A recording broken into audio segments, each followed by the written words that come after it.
Using the Nick Pro silicone mold making kit using food grade silicone, I pour 1 part A and 1 part B together and mix it thoroughly.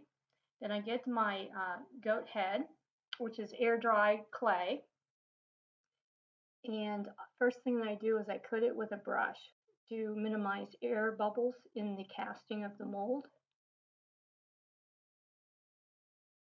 And once I get that first layer on, I just pour the balance of the silicone on top. And once it's completed, I let the mold set for 6 hours minimum, but in my case, I let it set overnight. And the next morning, I turned it over. I had parchment paper lining my box, and it stuck a little bit. So I should have used Vaseline, coated it with Vaseline. It would have come off a little bit easier.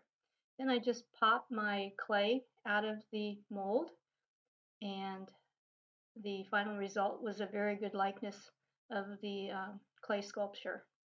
And then I rinsed the mold out, and that's the final result. Then I proceeded to melt some chocolate chips.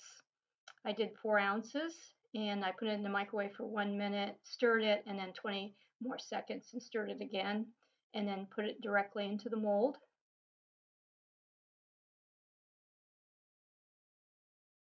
And then after I got it in the mold, I stuck it in the refrigerator. I'm getting the air bubbles out when I tapped it, and then popped it out, and that's the final result.